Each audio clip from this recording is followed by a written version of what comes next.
This is Basalon Cycling, the podcast that brings you on thrilling adventures in the world of cycling, ultra cycling, and bikepacking. I'm your host, Sherry. I received a lot of questions from you after watching the Transcontinental race video about the glucose monitor that I had in my arm. To help me answer your questions, I'm joined today by Dr. David Lipman, part of the Supersapiens science team, an ultramarathon runner himself. Welcome to the show, David. Thanks for having me. Really excited to be here. I'm really excited to have you in the show. I have many questions to ask you. Let's start for those who are not familiar with Supersapiens. Can you give us the background story and why somebody will use a glucose monitor? So the background story is quite long. It starts with our CEO as a child diagnosed with diabetes, and then his journey to using continuous glucose monitors himself, and then starting a cycling team for people with diabetes called Team Novo Nordisk, and them succeeding as a result of having visibility of their glucose levels on their head units. And that spurned the idea of, can we bring this to athletes as something that they could use to help their performance? And that's kind of the genesis story in one small thing. But if you're interested, there's many podcasts he's been on to talk about it, and it's a really good story. So I would encourage listeners to go check that out. But so that started, and the company's now almost 3 years old. Maybe it depends on when you classify, but we started selling commercially almost 3 years ago. It'll be 3 years in around January. So I guess why would you use a glucose monitor? So really, I guess that boils down to, like, what are we doing when we're exercising, right? So when we're exercising, we're breaking down energy to use for fueling our exercise. And there are a couple of sources of energy. One is fat, as we know, and then the other one is fundamentally carbohydrates. And for the most part, this is related to glucose. Now, glucose is stored in a couple of ways. We store glucose in our muscles. We call it muscle glycogen when it's there, because the storage form of glucose is glycogen. And then we store it in our liver, and the liver is liver glycogen. We have a lot stored in our muscles, and we have a little bit stored in our liver. And then the other source of fuel, right, is whatever we eat. Now, generally, you don't eat a lot of fat for a lot of reasons. We don't need to. We've got enough stores. Even the leanest person has enough stores, but also can be quite hard to digest and can make us a bit unwell, as you probably know from long ultra endurance cycling. And so then we generally eat carbohydrates. And if you think about sports nutrition, for the most part, bars, gels, gummies, all this stuff, it's mostly carbohydrate, because carbohydrate is our rate limiter for some of our higher intensity efforts. Basically, as we increase intensity, we use more carbohydrate, and supplementing carbohydrate can help there. So I guess the theory behind glucose monitoring in athletes is understanding that, and then understanding the fuel we're taking and how that affects our body can be helpful in our performance, because for the most part, I would say it's a handy rule of thumb that most endurance athletes are probably underfueling. And so having visibility on this can really help. And the body regulates glucose quite tightly. So you have about a teaspoon, about 4 grams of sugar in your blood at any time, and it's constantly regulating this. So it releases glucose from the liver to help keep this up, and then anything you eat obviously helps supplement that as well. And it's important to note that the glycogen that's stored in the muscles acts in those muscles. So if you store wherever it's stored, and it'll be stored in all of your muscles, but the glycogen in your, let's call it bicep, can't help your leg muscles. Once it's in there, it doesn't leave that muscle. So all glycogen, muscle glycogen acts locally, whereas the liver will release glycogen to help wherever it's needed, perhaps the muscles that are starting to run out of glycogen a little bit, or perhaps the brain or the heart, because they both use a lot of glycogen as well. And so part of what people are probably used to is the feeling of bonking, and this can sometimes be related to glycogen level or glucose levels, probably more specifically. I actually first bumped into Supersapiens when I was living in London. It was in a conference of longevity, so they are really into like the latest tech for improving performance. And so it was a very interesting concept, and I decided to try it for my ultra races this year. In particular, and I think it's the biggest change I've done this year, understanding what you say, my glucose level and why I'm feeling like this feeling of bonking, or maybe like I found that when I started these ultra distance events, I was under fueling massively, and I didn't realize it, because for me I was eating a lot, but having the glucose monitors helped me understand that I was actually under fueling. Yeah, it's an easy thing to do. To be really completely honest, it may actually not be possible to put in all the calories you're using. Depending on your intensity, it it is very feasible that that may not be possible. I think the inherent thing with endurance athletes is, the belief that lighter is faster. I think that's just a long-held belief in endurance sport, and the body's not quite a machine. It's not quite so simple as just a race car or a mechanical thing. There is other aspects to it. So that's the first thing I'd say. And we've got a really good blog on this, I think called The Myth of Race Weight or something similar. And the other thing I'd say is that there's this belief, especially in running, of like, I am tough or I'm fit if I can complete this without using any fuel. And it just, you're never going to be able to just, I mean, you can underfuel for a period of time and still perform, and perhaps lose some weight or something like that. That's something somebody might want to be doing, but it's long-term going to be a bit of an issue. So I'd say that, you should be generally the body will fight for homeostasis and maintaining those, levels of whatever, body fat, whatever, your body mass. So you'll find that you just get home really hungry. And, I am a person, I've got multiple degrees. I understand this stuff intimately, and I would still fall into these traps. The biggest change I've made since using Supersapiens has been that my Sunday long run used to be 3 hours. I used to go running, and I'd often do it with very minimal fuel, perhaps nothing, perhaps not even water, and be fine. But then get home and be a bit grumpy and be tired and sit on the couch and not do much. And then when I started using Supersapiens, I realized, oh geez, my glucose levels are dropping quite low here towards the end. And as I started fueling more, I started to become a bit more of a functional human after training. And my wife was kind of like, oh, just what have you been doing differently? And I said, oh, I started feeling these runs a bit more. And she's like, shouldn't you know better? And so obviously, that data point, understanding what that is and correlating that to your feeling is so crucial. You start to understand, oh, I feel really good when my glucose is here and I feel really bad when it's there. And you start to really dial it in. And it's, the goal is to understand the body really, and having that data point of like, that is a bit too little fuel to take for that run. Because look, at a low intensity, you're not using a lot of glucose. Let's be really clear. You're not using a lot of carbohydrates when you're at a low intensity. It's, say, an ultra cycling event. You're not going to be using a lot of carbohydrates, but any that you are using, you don't have a great deal of stores, right? They say that you sort of got about 90 minutes to 2 hours, depending on your intensity and all those things, right? If you go really hard, of course, a bit quicker, really easy, a bit less. But if we think about it from that aspect, you've only got a couple of hours worth. So if you're at all above zone 2, right? If you're doing anything above that, even one spike of a little bit of power, up a hill, something like that, heart rate goes up, you'll still be using it. And there is some evidence that you're probably using a level of carbohydrates at all times, even though you're technically not using carbohydrate stores. The sort of theory goes that, you're using predominantly fat, but there is still a carbohydrate burn perhaps there. So you do need to put some of it back in. And so it's easy to think you don't need much because you've got these unlimited fat stores, but the reality is you probably do need a little bit more than you think. Yeah, exactly. I noticed that your glucose level and the amount of energy you had available really correlate with the mood and how you feel during these ultra races. And when you have, even if it's just once, if you underfuel, deplete your stores, you will carry that for the rest of the race. So there's no recovery in this race. That's the thing. The only thing you can do is mitigate the decay. But having good fuel and maintaining the glucose levels, for me, is the biggest change, understanding how it intertwines with like everything, how you feel, or even the pain.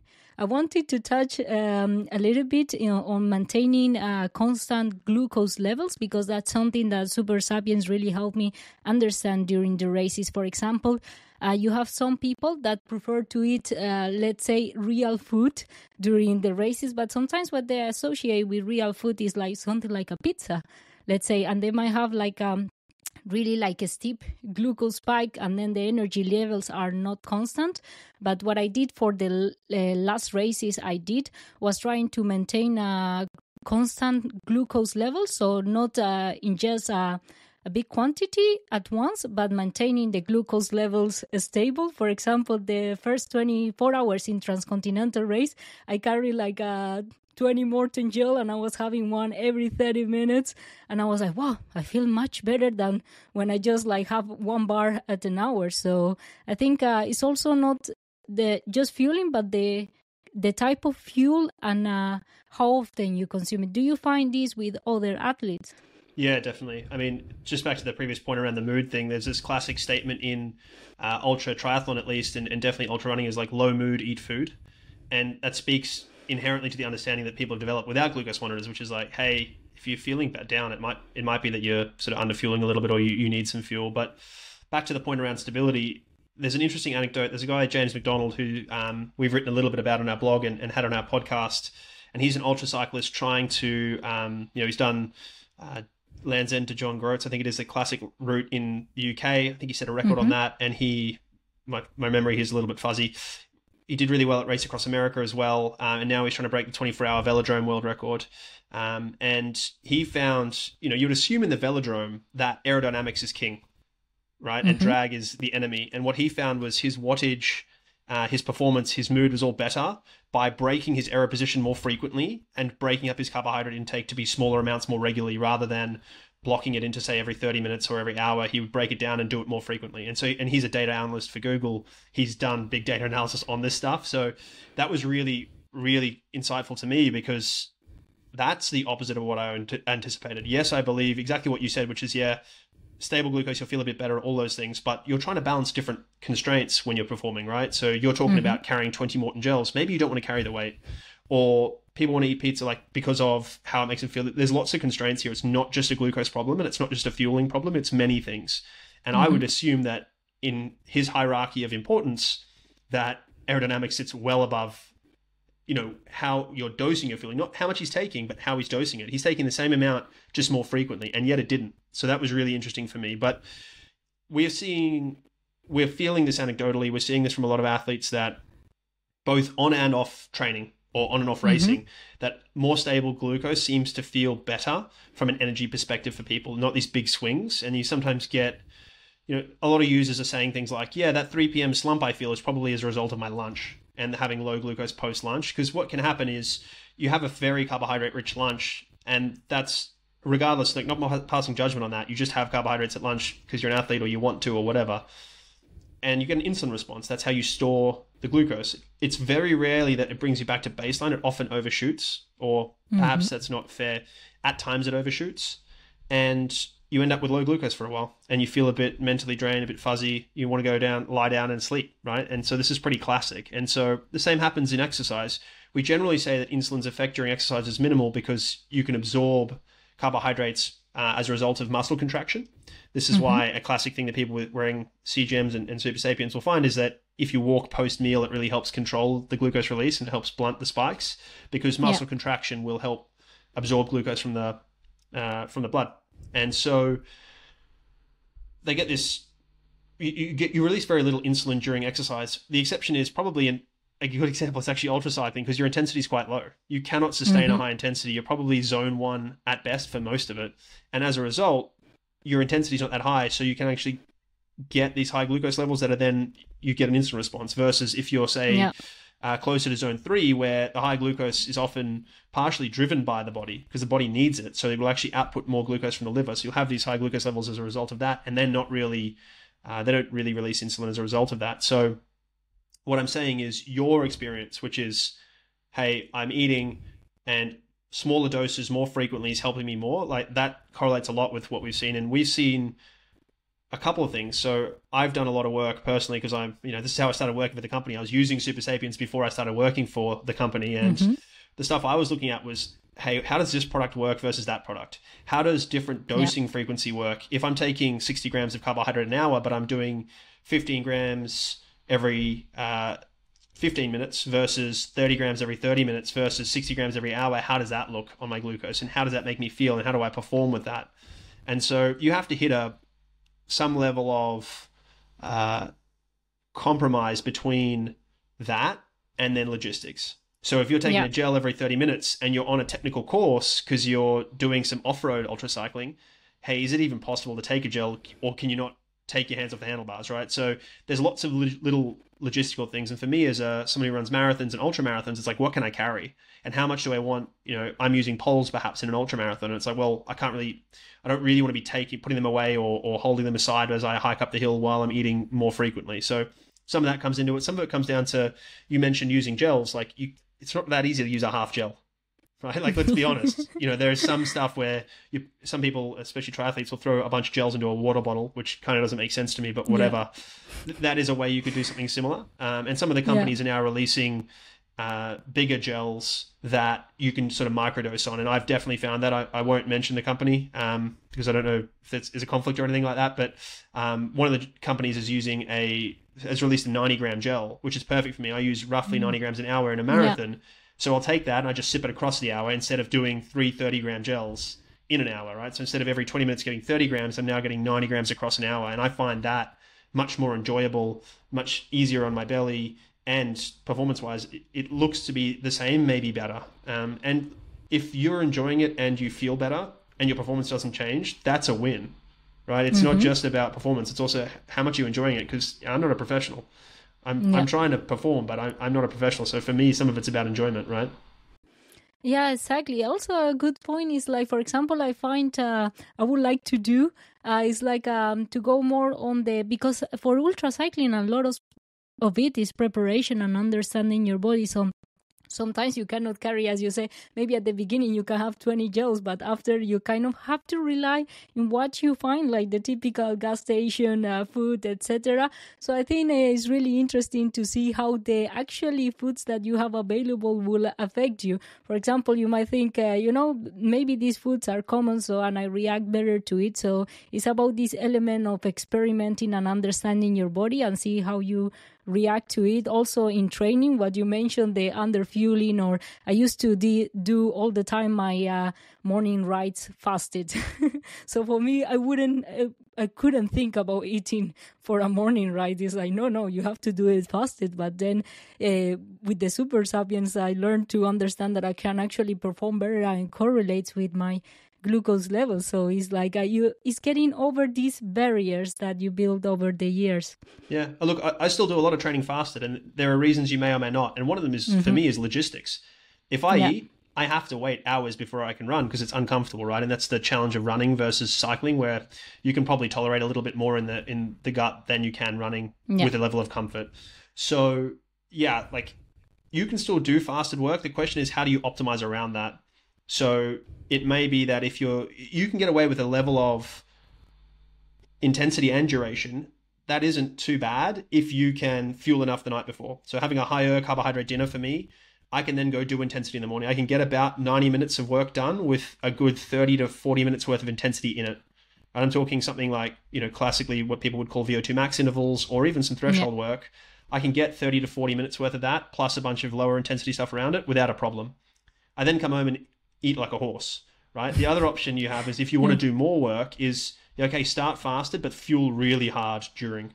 So you could take, instead of, I might do 30 grams an hour because it's low intensity, is like, no, I'm actually going to skip breakfast, but I'm going to go to 40 or 50 or 60 grams an hour during and start as I'm riding, because metabolically it's a little bit different once you're moving, but also in terms of the gut and all those sort of things, it's a little bit easier as well. So you might decide, I'm actually going to skip breakfast, but I've got a long ride. I'm actually going to go harder at the liquid nutrition during this ride and be done that way. So again, the value of something like Supersapiens is the insight that you gain from that. So you get to test that. Now you hear these strategies from two people on a podcast and you think, how do I know if this is working? Well, you have a way to measure now. Yes, you always have your external workload. So what's my wattage like? Is it dropping off or is it staying constant? Can I hold my wattage? Your internal workload. So how's my heart rate response given that wattage? Is that changing?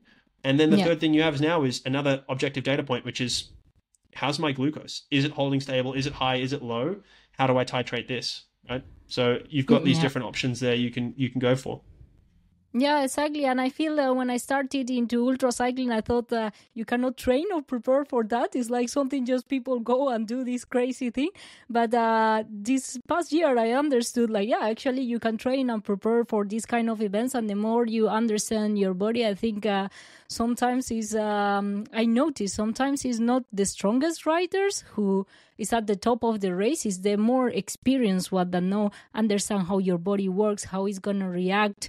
And on that point, I noticed wearing the Supersapiens, that was a game changer for me.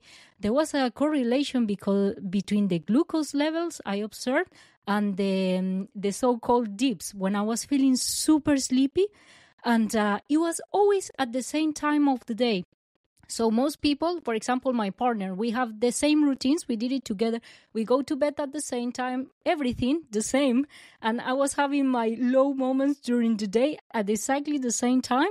And it correlated with these spikes on glucose and then a rapid, the curve went like dropped dramatically, and he had it during the night. So it was the same. We observed the same in the glucose curve. And then I was like, it really helped me understand that it always happens at the same time of the day. Or why is this correlation between your glucose levels, sleep deprivation, and the so-called dips? Yeah. I'll go back to something you said previously, which is around ultra-endurance performance, which is one of the factors that happens as you go longer, as you know, is not if something goes wrong. It's what, when, and how many things. So your ability to navigate those are so crucial to performance, right? In ultra endurance, it doesn't matter if it's cycling or not. So it might be that you get a flat. It may be that you broke a spoke. It might be all these things. How can you navigate that? It may also be, hey, I'm not tolerating my nutrition. How do I change that? Or I'm sick of sweet things. I need salty. So navigating these problems is so key, right? And nutrition is one of the most common parts of that, right? People having GI upset, pulling out, that's super common in, Ironman Kona. There's some stats on it that, high rates of not finishing as a result of that. So I'd say there's a huge part of it. And if you look at more, longer ultra stuff, so let's call multi-day, mood is a huge part of it. Your mood is going to be part of it. And you don't want nutrition to be a driver of that. Yeah. But to the sleep deprivation glucose thing, what you'll find, and there's really good research on this, is that sleep deprivation changes your insulin sensitivity. So we talked before and said insulin is the hormone that helps you store glucose. And your insulin sensitivity is effectively how much insulin is required for me to reduce my glucose by a certain amount. Now, you don't make these calculations because your body just secretes insulin. People with diabetes, type 1 diabetes specifically, do make those calculations. They have to. They have to understand how much insulin do I need to dose today to change my glucose levels to reduce them by a certain amount. Yeah. So you insulin resistance or your insulin sensitivity, right? So there's opposite things. You're either insulin sensitive or insulin resistant, and it sits on a spectrum. So you can become more insulin resistant or less insulin sensitive through deprived sleep. And what this means is your glucose levels will be higher and spikier the next day as a result of eating the same things. Your response to the same glucose will be higher and spikier because your body will be releasing insulin and it's not responding as a result of it. You're going to respond less to the same doses of insulin. And this is really, really classic. And there's lots of problems with that. One of them is mood, feeling, all those things, but it can be bad for your health as well in the long term. And this is why sleep deprivation is such a problem. The World Health Organization has come out and mentioned that shift work is actually a low-grade carcinogen, right? Because of the metabolic consequences of it, probably. Yeah, exactly. And it always happens at the same time. And sometimes, as I mentioned, the disparities between two people that have exactly the same routines. Yeah. I mean, that's a huge thing that's why glucose monitors are helpful. If everyone was the same, they wouldn't be so helpful, right? And we see, the classic for us, the most common thing we sort of talk to people about or hear from people is, or surprises people is bananas and apples. It sounds really strange, but we have a group of people who eat bananas and get really big glucose responses, a group of people who eat apples and get really big glucose responses, a group of people who get big glucose responses to both, and a group of people who get big glucose responses to neither of them. And we have no idea why. We have some idea, right? Which is your digestion, your microbiome, all these things are different, right? And we've got a bit of an article on this called your glucose fingerprint. And there's this concept of what they call glucotype, which is just like your fingerprint is individual, your glucose response is individual, and there are different glucotypes and your glucose will respond based on that. And it's a combination of genetics and microbiome and epigenetics and all those things. So there are modifiable things you can do day to day to change the way your body responds to glucose. So training is a good example. Exercising will increase insulin sensitivity, and the longer you go and the harder you go, the more that will have an effect. So with really big training loads, people often see really low and really suppressed glucose. And this is something that we're seeing with some of our athletes is like they're using glucose monitors to make sure that they're not underfueling and not sort of overtraining a little bit. And because those two things kind of go hand in hand a little bit, because as you're overtraining a bit more, your appetite gets suppressed and you eat a little bit less. And for some athletes, particularly cyclists or triathletes, they just do so much training. The world's best marathon runners, they'd be lucky to be doing 12, maybe 13, 15 hours a week. The world's best Ironman athletes are doing 30 plus hours a week, 35 at times. So if you think about that in context, it's really hard. If you're under fueling on the bike or, as a triathlete, you don't have that many hours to eat outside of that. Yeah. Right. Whereas if you're a runner, you've got 2 training sessions a day, even you still have hours and hours between them. Whereas if you've got 3 2-hour sessions in a day as an Ironman athlete, it's not a lot of time to eat if you're not eating and training. And if you're under fueling, you dig a really big hole really quickly. So training is one factor that will influence insulin sensitivity. We talked already about things like sleep deprivation. And then that's the thing that goes hand in hand with that is circadian misalignment. So that's jet lag effectively. So as you shift time zones, your body's insulin sensitivity changes across a day. And so it changes across a day in a normal fluctuation. But if you're misaligned with that, that's going to be a problem as well. You're going to have really big problems with insulin sensitivity as well there. So those are probably the big factors. And there's millions of factors, or not millions, but probably 40 plus factors impact glucose and insulin. And so understanding those two can be quite difficult for people. And to be honest, it may be helpful to just black box it and go I don't really know what's affecting it in terms of the small nuances. I know the big stuff, but the small stuff isn't that, I don't know it and it's not that important, but I know what's happening and I know mostly what I can do to manage it. Yeah, exactly.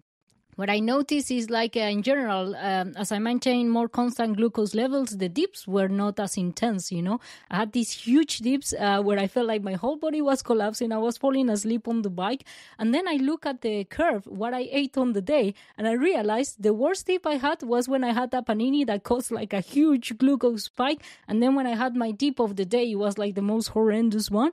And the day that I just maintained the constant glucose levels, actually tried to be fueled and take care of nutrition, the spikes were not as high when I felt on this sleepy mood. So I think understanding your body, and there's something you can do about it when you understand. But as you said, it's really is particular to individuals, right? The response. Well, I've used all of the products. I relentlessly experimenting, and there was one product that's meant to be slower release. I had one of these just as I walked out the door for a run, and then was running along, got horribly sweaty, dizzy, was I've got to stop running. I had to walk, looked at my glucose and it was really, really low. And I was okay, I obviously had what we call a rebound hypo from this. And that's when, as we said, you have these high glucose levels, you have an insulin response and your glucose goes low.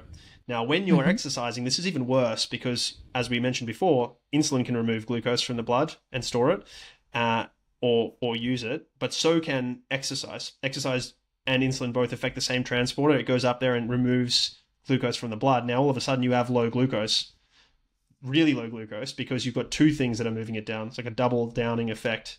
So this is really it's a real problem for people when they feel this. And not everyone feels it. Some people can have this happen and not feel it. I've also had this testing another product. I was using it and it was during my run. So I was running, I'd be running for an hour or something, had this product and all of a sudden felt fine. Then all of a sudden felt terrible. And I just thought, it's been a big week of training. It's the end of the week. And then got home and looked at my glucose. I was like, well, no, that's why, because you had a huge rebound hypo. So starting to understand that. And it's not necessarily, there's one school of thought that says, listen, don't use those products. And that's very reasonable.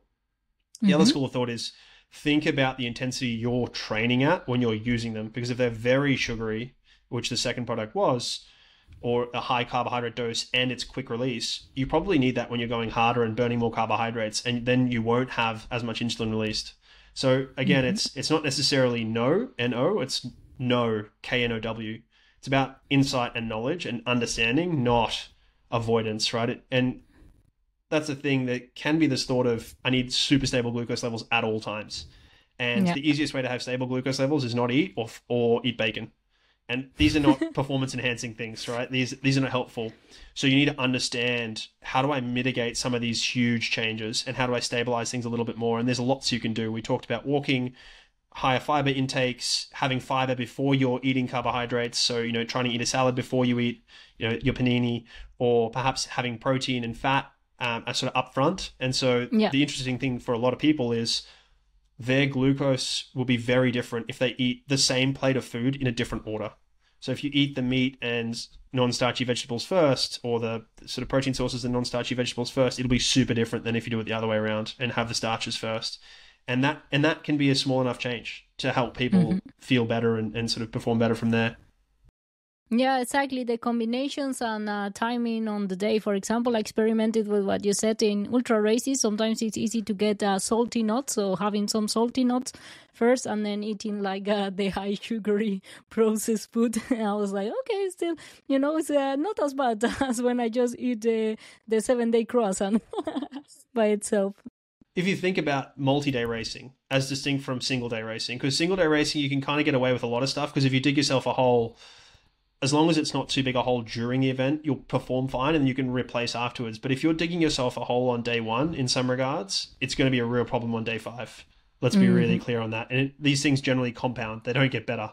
They get worse. Yeah. So as you go longer and your intensity has to drop, there's no question about that. And if that's the case, you can start eating more real food. That's why people do. And they start to feel like they need to.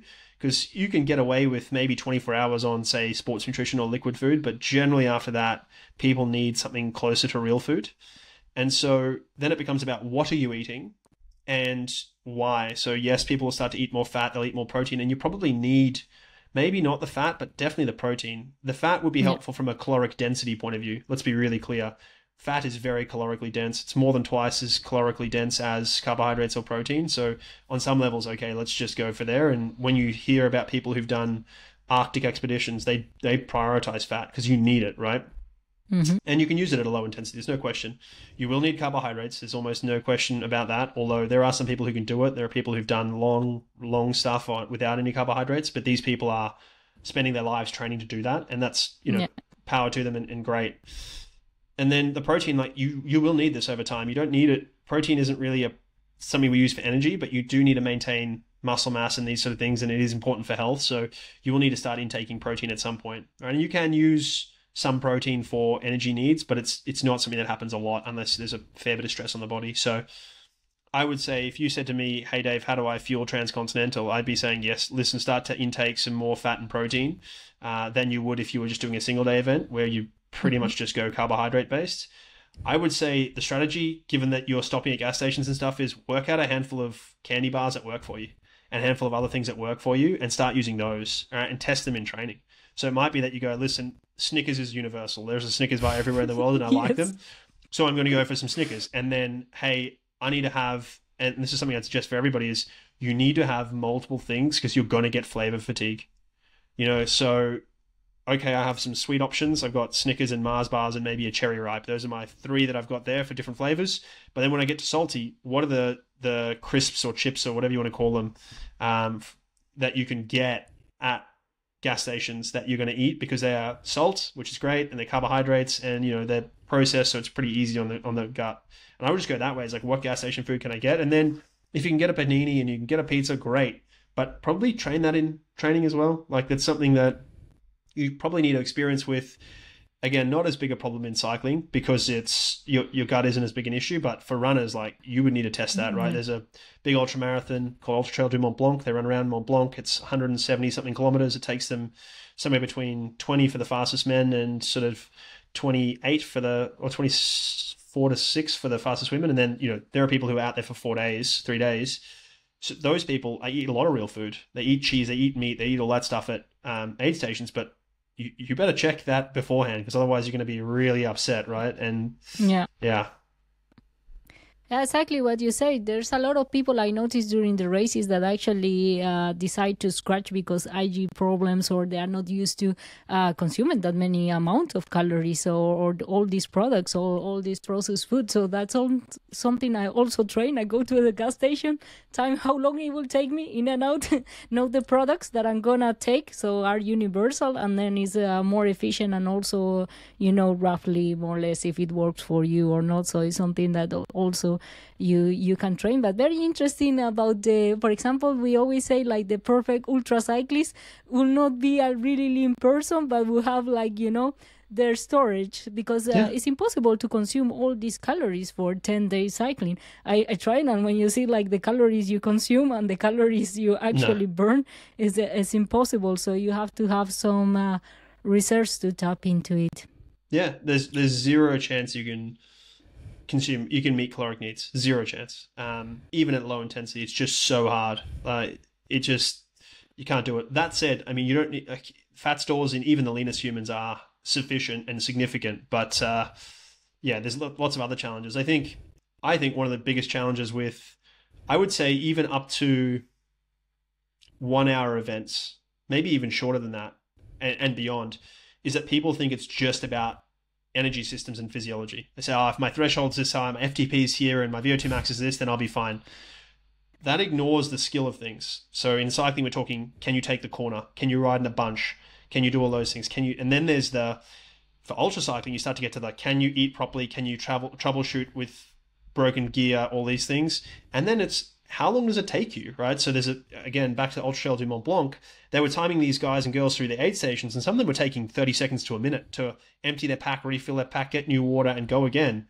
That's time you don't have to run faster in. That's free time. So same with you. If you go to a gas station, the difference between taking 5 minutes and 10 minutes may not sound like a lot, but if that happens every gas station stop, all of a sudden you've gained a half hour in 6 stops. Now all of a sudden your opposition has to ride half an hour quicker than you across the time. And again, doesn't feel like a lot across 6 days, but at some point that adds up. Yeah, indeed. And what I was thinking is normally I also observe that goes into tapping into your stores that when you are kind of really run of fuel, you have this huge spike in the curve. So that relates to tapping into your stores.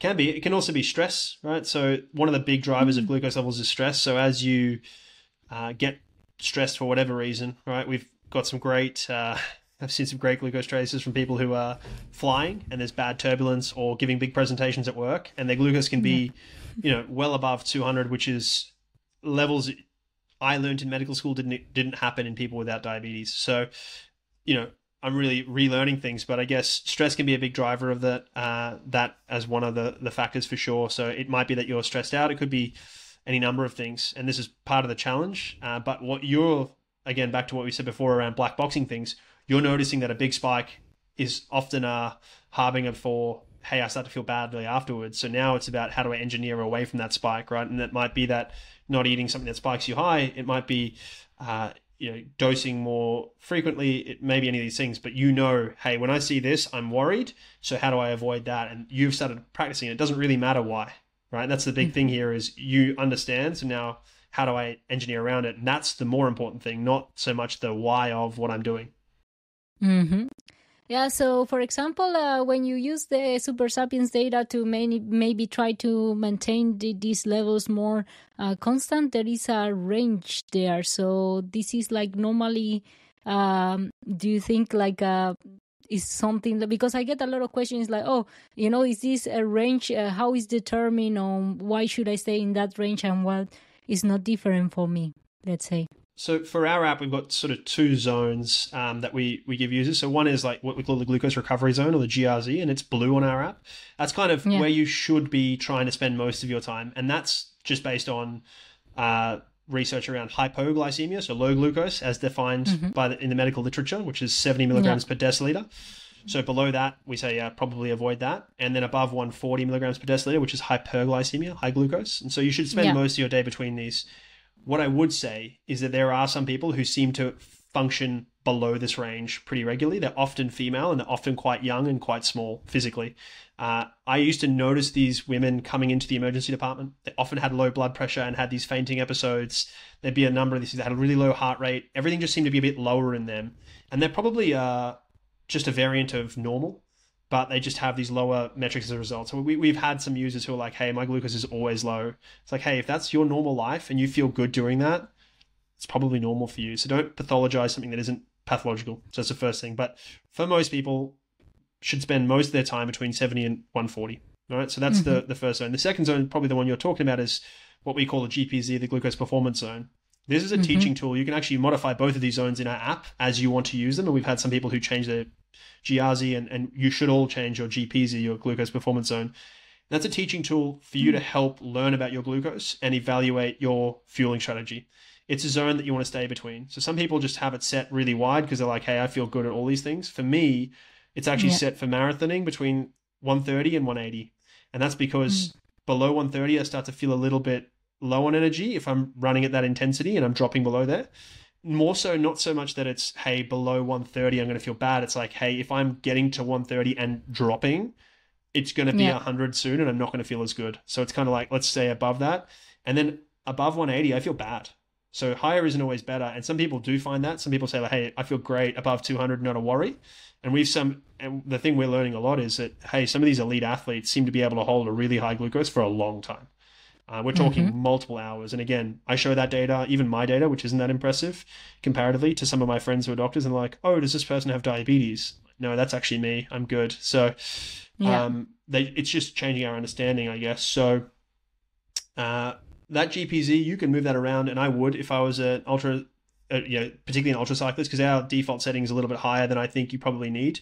I'd say for ultra cycling, it's probably going to be pretty close to 70 to 140, maybe a little bit higher, because your activity level is so low intensity. Yes, it's hard, but it is a low intensity. It's zone 1, zone 2. That's going to be pretty close to normal, like your baseline glucose. You're not going to see a huge change. Whereas for me, running marathon intensity, it goes a lot higher, right? When I'm running ultra marathon intensity, it's not. It's pretty much normal for me. So understanding that difference is one thing, the effective intensity, which is huge.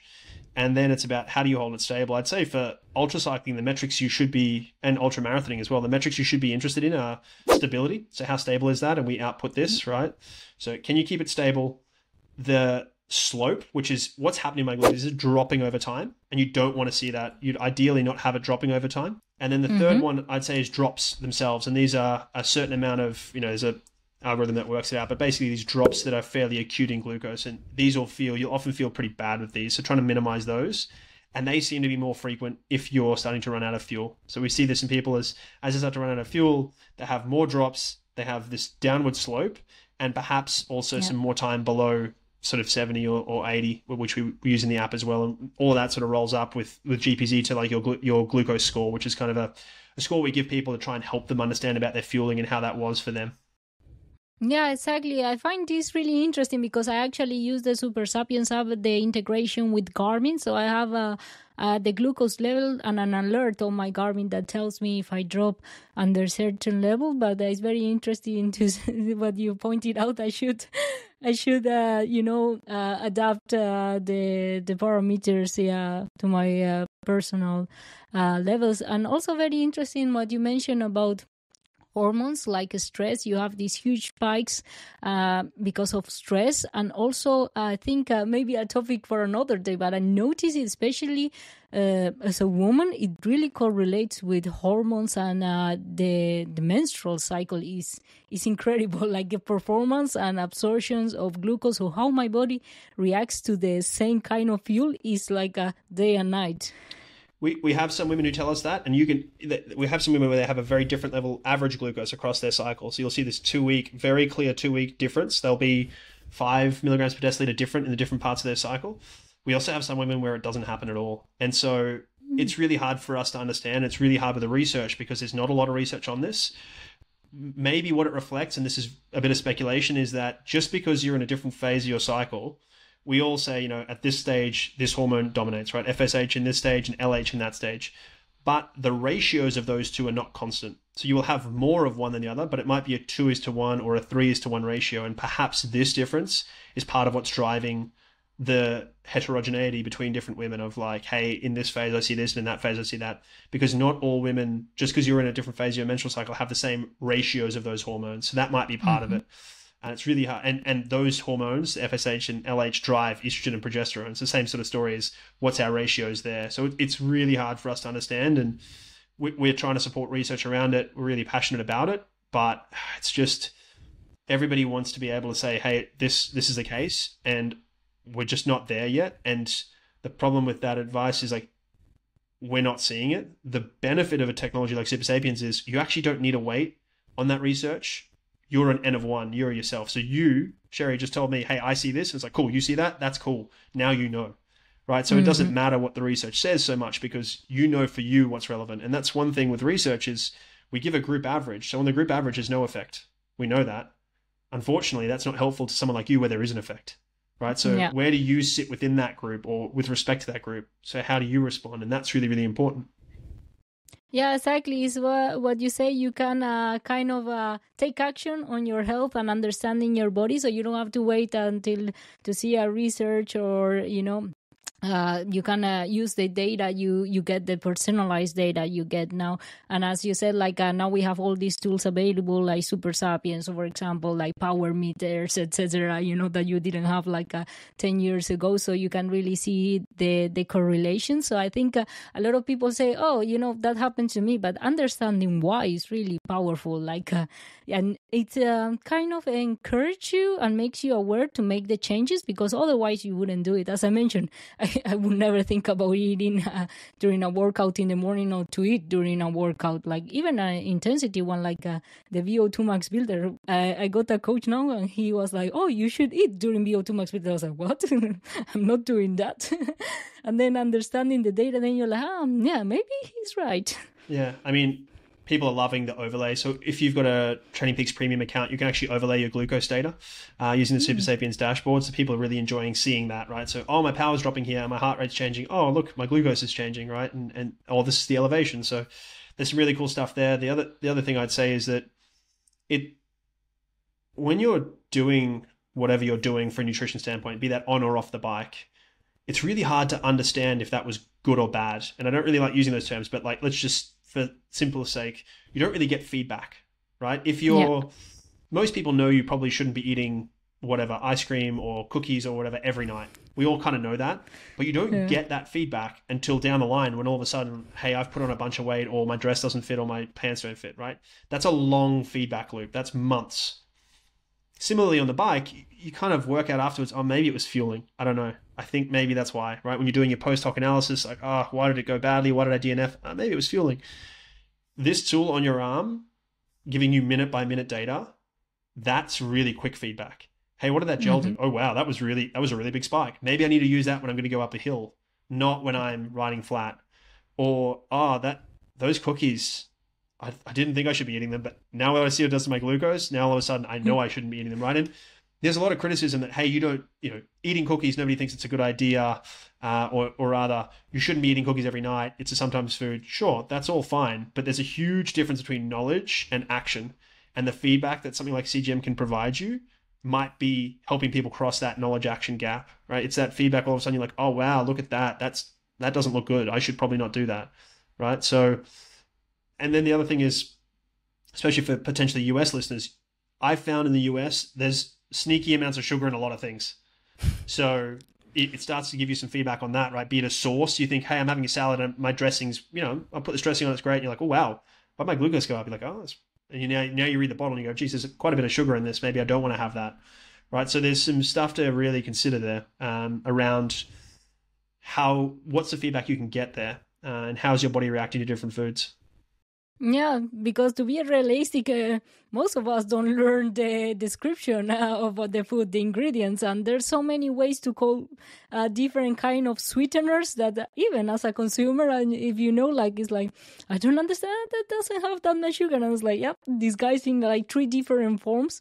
So that's really helpful. And as you said, with the salad dressing, I had that experience. Like I was like, why am I feeling so bad and inflamed after eating the salad? It's not supposed to be good. And then I realized, like, oh my God, the dressing, yeah, that's a killer. Well, one thing to think there is, there are times that actually might be helpful. So it's not to say never eat that salad dressing. That might be really helpful if you're craving a salad after you've ridden transcontinental. Maybe piling a bunch. But you want salad because you've eaten nothing with fiber in it. You've eaten no vegetables. Geez, you want a salad, right? We've all been there. And you think, but I need carbohydrates, right? And let's be honest, there's not a lot of carbohydrates in salad. And maybe the dressing is the way to do it, right? So it's not about, let's throw this food away and never do it. It's about, again, it's not no, N-O, it's K-N-O-W. I now know, and I can optimize that, right? So post-training, maybe that's the time that you want to have the banana that shoots your glucose up. Maybe that's when you want to have that so you can really get a good insulin response and use that for recovery. Mm-hmm. Yeah, about this topic, about recovery, that's something that I'm really looking at for the upcoming season. Now is the recovery time after all the damage done during these ultra races. And actually also how to fuel for recovery, how insulin levels relate with inflammation. I've noticed some interesting points there. Like what sorts of food would people look at, or is there any strategy to kind of improve recovery in this regard? Yeah, I mean, there's lots, and there's lots of really good research on this. We've got a good blog on it. We've got a good podcast on it. I can't remember the exact numbers, so I apologize. I haven't done my homework, but suffice to say, for most people, you need to get protein and carbohydrates straight afterwards. They talk about the 4 R's of recovery. So one is refuel, so that's carbohydrates. So replace those carbohydrates. There's another R that pertains to protein. I can't remember it exactly. There's rehydrate, so get enough fluid back in, and then there's rest, which is sleep, etc. So it's probably a helpful thing to think about is like, how am I going to recover like psychologically, emotionally, which is sleep? How am I going to rehydrate? And then the other two aspects, which are rebuilding the muscles. I think that's what the R is rebuild. So I need protein and then I need carbohydrates to refuel. Again, you're not going to be fat deficient. It's just not going to happen. So don't worry too much about it. You can have fat if you want, but it's for a want, not a need for the most part post-exercise. I would say that there is a certain amount you should be trying to get pretty quickly. And there's classically this like post-workout window that's up for debate. I don't think it really matters. There's no reason to delay it intentionally. So the sooner you can get it, the better. If you can't get it within an hour, don't worry about it too much, but try get it as much as you can. And you'll be looking for most people. Rough guideline is usually 20 to 30 grams of protein, which is not so easy to get, but that would be a good amount to start shooting for. And then probably 1 to 2 times that in carbohydrates. So, and that can be from really anything you want. So, you know, if you're at a gas station, it might have to be high protein yogurt, maybe a protein bar, and maybe a panini, something like that. If you're at home, it could be eggs and toast and a few other things like that. Could really be anything you want, but those are really good things. And then, yeah, replacing the hydration, the fluids, and going from that way. So that's probably the big rocks of recovery. And then I would say, if you think about recovery on different timelines, so there's the acute recovery from the acute training session I've just done, which is what you're talking about. Yeah. Then there's like more of a meso cycle. So let's talk about a week. How do you recover appropriately within a week? Sleep is a huge part of that, right? So the nap might help post-workout, sure, but the night's sleep or the week's worth of night sleeps are going to really help you to perform mentally, physically, all those things. Because again, most of your listeners are not professional athletes, who I might add are very good nappers and very good sleepers. We all have jobs and things like that. So prioritizing sleep is a huge one, and optimizing it. So it's not just, I was in bed for 8 hours. It's like my room was dark. It was cool. I could sleep properly. It wasn't too noisy, all those things, right? I actually got good quality sleep, not just enough, and a consistency there. So consistent bed and wake times. So they talk about social jet lag, which is, I go to bed at 10 and wake up at 6 through the week. And then on the weekends, it's midnight and and then I sleep in a bit. So that's what they call social jet lag. So you try to keep those pretty constant.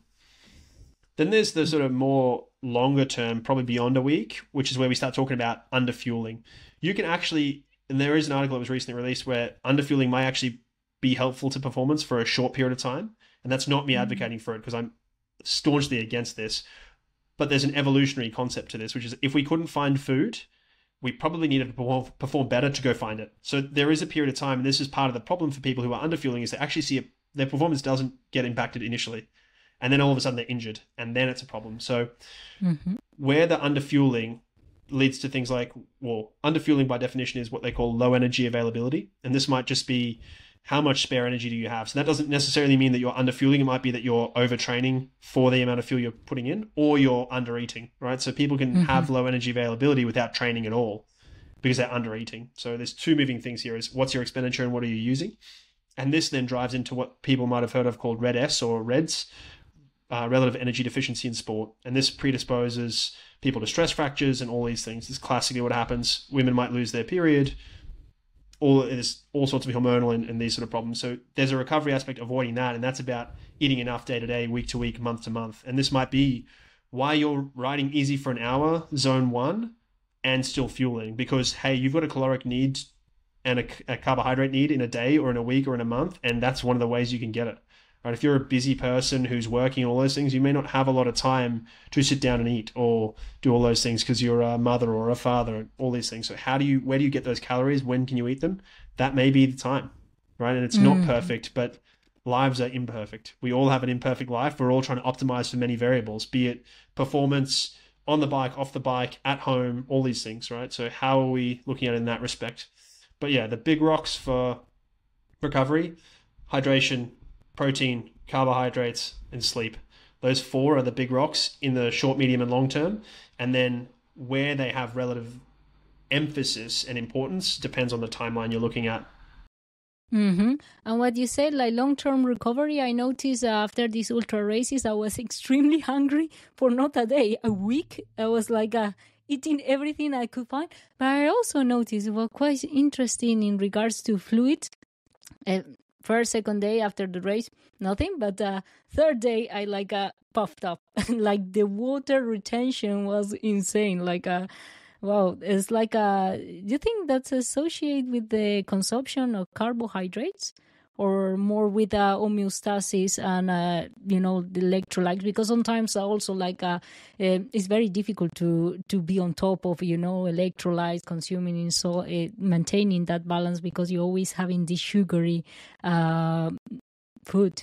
Yeah, so there's a few things, and you probably nailed the big rocks here, or the big concepts. So yes, electrolyte and water balance in the body will change across a day, week, month, whatever. And if people are weighing themselves incessantly, you're probably seeing changes in a mixture of glycogen and fluid. So yes, fluid status will change. So how much total body water you have will definitely change. And that will then cause changes in electrolytes, which then balance out, right? So it's an imperfect system. We're trying to get it right. So it takes a couple of days for sure. And I've definitely noticed this myself, is if I track my body weight every day, I fluctuate across a week based on training, right? So there's definitely components of this.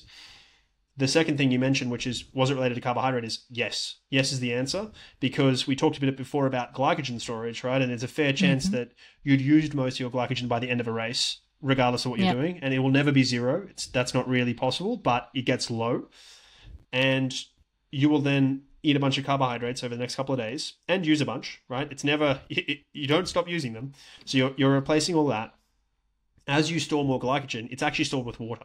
So each gram of glycogen is stored with 2 grams of water. So when you're carbohydrate loading, you'll find you actually put on weight, because all of a sudden you've got more glycogen, which is weight, and more water. And then as you exercise, you will burn glycogen. And what this does, as you mobilize it out to be used for glucose, you'll release water as well. Right. So this is why people like the elite marathoners will not replace all of their losses when they're running. So they won't replace 100% of their fluid losses, because they're liberating water as well as they're burning glycogen. So they will drink, but not necessarily as much. And now that's not a safe strategy across ultra cycling, because you've got days and days, right? It's not 2 hours, but the point is pretty well made there. So those two are probably part of it. And getting puffy specifically, I would say, is probably most likely a level of inflammation that is just recovery.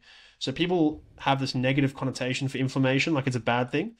And chronically high inflammation is bad. But acutely, inflammation is really important. And this is why things like anti-inflammatories can blunt your exercise response, because your exercise response is inflammatory.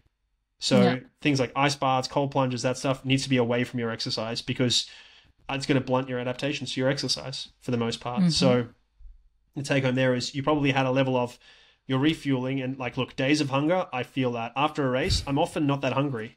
But the next day and the day after that, I'm eating like a horse and drinking like a horse. There are days where I'll drink like 6, 8, 10 liters, because I'm eating and I'm hungry, and I'm eating and then I'm drinking, and so you put it on. So it's probably a combination of getting your fluid balance right over some days as you refuel and add carbohydrates in, storing glycogen. Yeah, we got to fill that water up, plus the electrolytes go back in for sure. And then some local inflammation that's looking at, hey, you rode for a ton of time, your ankles got a bunch of work. Yeah, it's probably a bit of damage here that we're going to recover, right? And we come back stronger. That's how that works. We break our body down exercising, and then the recovery is where we actually adapt to it. So that's where we come back stronger. Indeed. Very interesting. That's exactly like the experiences. It's funny that you it extrapolates also to other sports like ultramarathon. So there's some common denominators indeed. Oh yeah, I mean, look, all endurance sports are pretty similar. Once you go beyond 2 hours, it's all pretty similar. It's just how long that is, because that will then affect intensity. So you can maintain that sort of zone 3 FTP type of intensity for about 2 hours for some people, and not quite FTP, but close to it. Famously, Eliud Kipchoge, the world's best marathon runner, world record holder, he